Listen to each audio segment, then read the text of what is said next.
घर पे आज विशेष प्रेस वार्ता में हम उनके राष्ट्रीय प्रवक्ता नीतू चौधरी जी हैं जो आपसे विशेष बात करेंगे। इस प्रेस वार्ता में प्रदेश अध्यक्ष डॉक्टर अखिलेश प्रसाद सिंह जी और विक्रम विधायक सिद्धार्थ जी को भी रहना था, लेकिन राजनीतिक कारणों से वो दोनों आदमी कहीं गए हैं। लेकिन मुख्य रूप से प्रेस वार्ता आज नीतू चौधरी जी की ही करनी थी और उनकी उपस्थिति थी। अध्यक्ष जी की उपस्थिति फोन पे मोबाइल पे भी हो जाएगी, चाहे जहाँ रहेंगे वहीं आप संभव है। बिल्कुल उस पर बाद में हम लोग बात कर लेंगे। बिल्कुल नहीं, कल तो सनातन आश्रम में लगातार थे, तमाम मीडिया से बात भी की, आप उससे भी बात कर रहे हैं। मंच पे नीतू जी के ठीक बगल में पार्टी के वरिष्ठ नेता निर्मल वर्मा जी हैं। हमारे दाहिनी ओर NSY के पूर्व अध्यक्ष पार्टी के पूर्व महासचिव डॉक्टर अमृत किशोर झा जी हैं। मंच पे सबसे बाईं ओर पटना जिला के अध्यक्ष शशि रंजन जी हैं। तो हम बिना समय लिए नीतू चौधरी जी से आग्रह करेंगे तो संदर्भित विषयों पे आपसे बात करें और इनसे जितने आपके सवाल होंगे इनसे संबंधित विषयों पे होंगे जिस विषय पे इन्हें प्रेस वार्ता करनी है। विशेष हम लोग बाद में बात करेंगे। बहुत धन्यवाद आपका। मंच पर आसीन सभी आदरणीय पदाधिकारी और इस हॉल में मौजूद सभी माननीय जर्नलिस्ट को मेरा प्रणाम। आज की जो प्रेस कॉन्फ्रेंस है उसको औचक तौर पर पूरे देश में सभी स्टेट्स में हमने किया है और एक बहुत महत्वपूर्ण कारण से इस प्रेस वार्ता को आयोजित किया गया है। और महत्वपूर्ण कार्य आज के समय में इस देश में जो कि दुनिया का सबसे बड़ा लोकतंत्र कहा जाता है उसमें क्या रह गया है? केवल जोड़ तोड़ की राजनीति, कारोबारियों का आदर सत्कार और केवल मोदी जी की तस्वीर और उनकी भाव भंगिमाएं, ये आज की हेडलाइन है। आज की हेडलाइन ब्रेकिंग न्यूज यही होती है। जब भी आप टीवी खोलोगे, आप अखबार खोलोगे, तो हालांकि मुझे बड़े अफसोस के साथ ये कहना पड़ रहा है कि मुझे यह बात अपने उन्हीं जर्नलिस्ट मित्रों के सामने कहनी पड़ रही है, लेकिन आप लोगों की भी मजबूरी हम समझते हैं।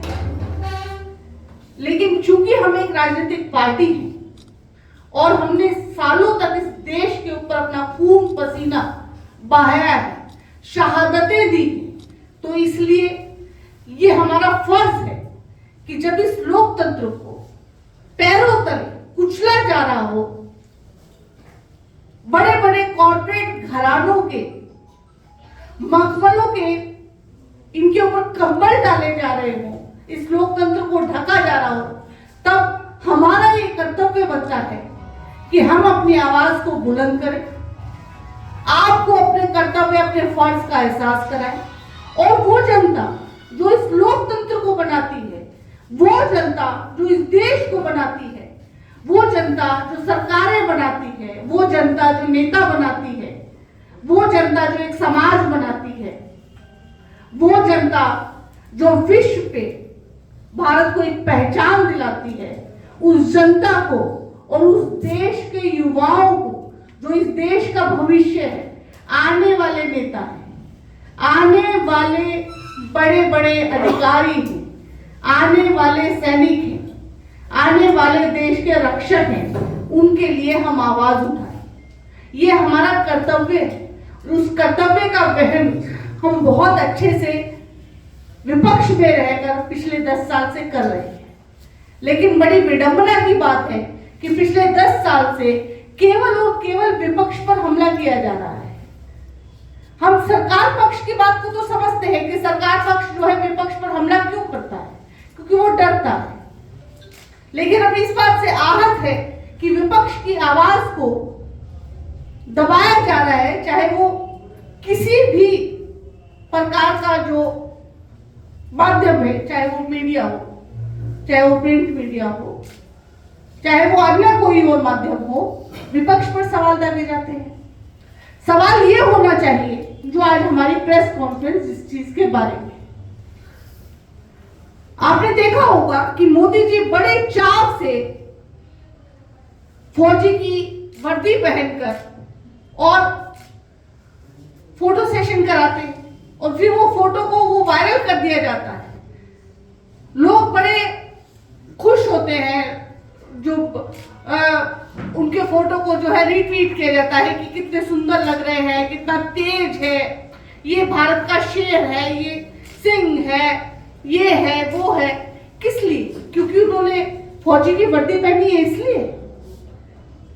इसलिए ना। और वो फौजी की वर्दी पहन के वो गर्व जो वो दौड़ नहीं पाए सुबह 4 बजे, जो सुबह 4 बजे जब हम सड़कों पर निकलते हैं तो हमारा एक युवा 4 बजे सड़कों पर दौड़ लगा रहा होता है। लड़के लड़कियां सड़कों पर किनारों पर जब हमारी गाड़ियां या हमारी बसें जब निकल रही होती है तो हम देखते हैं कि सड़कों पे साइड में जो है बच्चे, कोई 17 साल का है, कोई 18 का, कोई 19 का साल का है, वो सड़कों पर दौड़ लगा रहे, तो कई किलोमीटर की दौड़ लगा रहे होते हैं। वो इसलिए दौड़ लगा रहे होते हैं इतनी सर्दी में, इतनी गर्मी में, इतनी बरसात में, विषम परिस्थितियों में, ताकि वो फौज में सेलेक्ट हो सके। लेकिन युवाओं का वो सबसे बड़ा सपना, भारत के युवाओं का, ज्यादातर युवाओं का सबसे बड़ा सपना है कि मैं बड़ा होकर फौजी बनूंगा। किसी बच्चे से आप पूछोगे, हाँ मैं बड़ा होकर फौजी बनूंगा, और वही सपना वो पालते हुए जब बड़ा होता है और जब वो इस लायक होता है कि अब उसे फौजी बनना है, और फिर जब वो ये मेहनत करता है, तब करता है, साधना करता है कि वो सुबह 4 बजे उठ के जो करता है, अपने खाने पर कंट्रोल करता है, एक तरह का साधु का जीवन वो व्यतीत करता है, केवल और केवल सैनिक बनने के लिए, फौजी बनने के लिए, उस देश की रक्षा करने के लिए। उसके पीछे उसका लक्ष्य ये नहीं होता है कि मुझे 4 पैसे कमाने हैं, उसके पीछे उसका लक्ष्य ये होता है कि वो अपने माँ बाप को वो गौरव महसूस कराए, उस देश को वो गौरव महसूस कराए कि उस परिवार का बेटा, उस बाप का बेटा जो है फौजी। और ये सपना भाजपा सरकार द्वारा उन युवाओं से छीन लिया गया।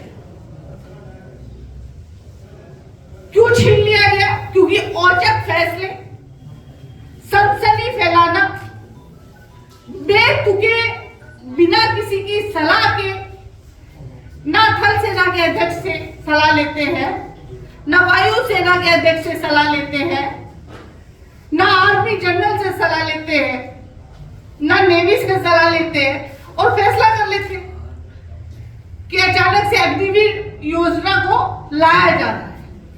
आपने शायद सुना भी होगा कि हमारे पूर्व जनरल है नरवणे साहब, उन्होंने किताब लिखी, उस किताब में उन्होंने इस चीज का जिक्र किया कि जब अग्निवीर योजना आई तो हम चौंक गए कि ये क्या है, हमसे इस प्रकार की कोई सलाह नहीं ली गई,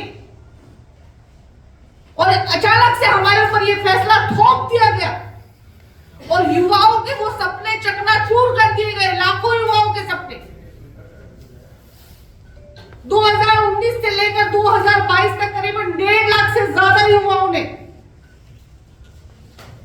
क्वालिफाई किया। सरकार को उनको नौकरियां देनी थी,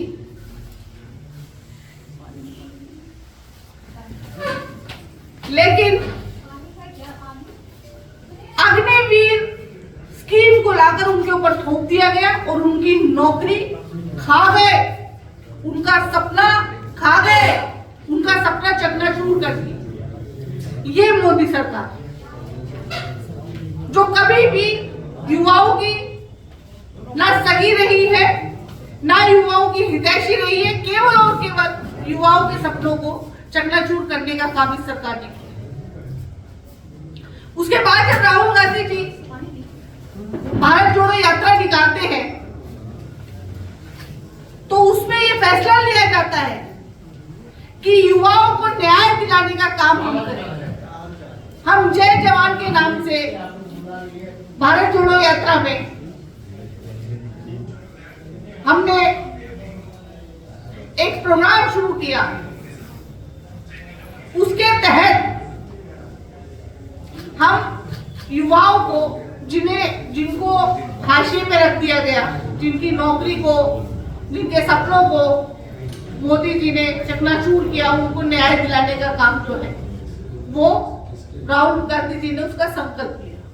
और उसको हम 3 चरणों में जो है, मैं आपको प्रोग्राम उसका बता देती हूँ कि पहला चरण है संपर्क, जिसमें हम जनसंपर्क करेंगे। करीबन 30 लाख परिवारों से हम मिलेंगे और उनसे मिलकर और सारी उनको जानकारी देंगे इस चीज की, और अपने खुद से जुड़ने के लिए उनसे अनुरोध करेंगे। उनको एक फॉर्म दिया जाएगा एक पत्र के साथ, और उनको इस आंदोलन में शामिल होने के लिए उनसे अनुरोध किया जाएगा। दूसरा चरण हमारा है सत्याग्रह। सत्याग्रह में हम अधिक से अधिक युवाओं और उनके परिवारों तक पहुंचेंगे, जानकारी इकट्ठी कर रहे हैं और उसके चल रहे अभियान के बारे में उन्हें जागरूक करेंगे। और इसकी अवधि जो है 5 मार्च से 10 मार्च है, जो कि अभी जारी है।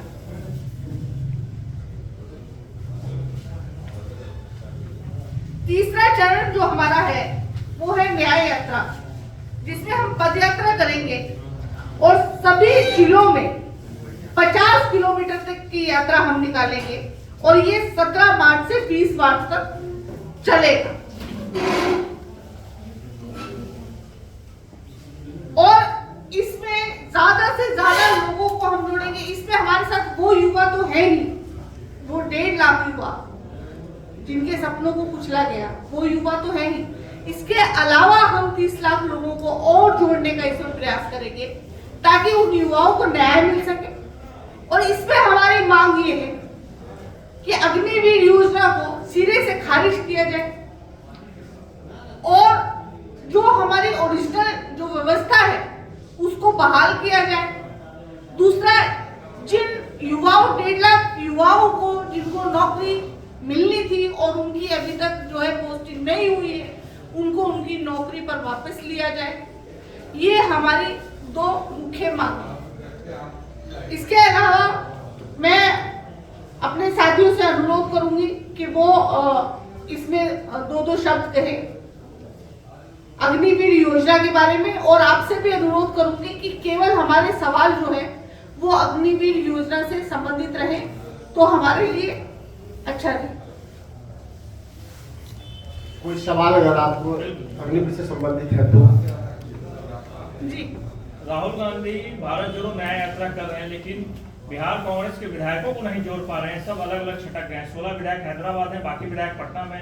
आज भी एक विधायक जो है सिद्धार्थ कुमार, वो नहीं पहुंचे प्रेस कॉन्फ्रेंस में। देखिए, पहले तो मैं आपको ये बता दूं कि प्रेस कॉन्फ्रेंस जो है वो अग्निवीर के लिए है, उन युवाओं के लिए जिनको जो है मोदी जी ठेके पर 4 साल के लिए लेकर आना चाहते हैं, जिंदगी बर्बाद करना चाहते हैं। बिहार कांग्रेस में बैठी हुई इसकी चर्चा तो होनी चाहिए ना। लेकिन जी, मैं बोल देती हूँ आपको। पहले तो मैं दो लाइन में आपको बोल के सुनाना चाहती हूँ, ठीक है? और ये मेंशन जरूर करिएगा अपने चैनल पे, जो मैंने बोला। ये रामधारी दिनकर सिंह जी की पंक्तियां हैं जो उन्होंने बोली हैं, और आज जो है मोदी जी के और इस सरकार के ऊपर बहुत फिट बैठती है। सदियों की ठंडी बुझी राख सुबह उठी, मिट्टी सोने का ताज पहन इठलाती है।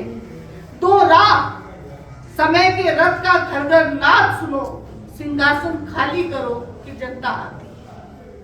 और आप जो सवाल कर रहे हैं, आप ये बताइए मुझे कि इस बिहार में ओबीसी आज के समय जाग उठा है, उससे पता है कि उसका इस्तेमाल किया जा रहा है, उसे खरीदा और बेचा जा रहा है, और वो इस झांसे में आने वाला नहीं है।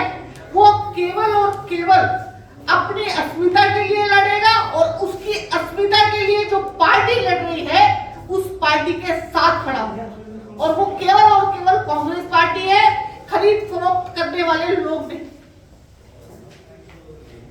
इस बात को हर किसी को अच्छे से समझ लेना चाहिए कि आज समय की दरकार है कि इन खरीद फरोख्त करने वाले सेठों को जो गुजरात से आए हैं इनको भगा दिया जाए। ये हर प्रदेश में जाकर ये खरीद फरोख्त करते हैं।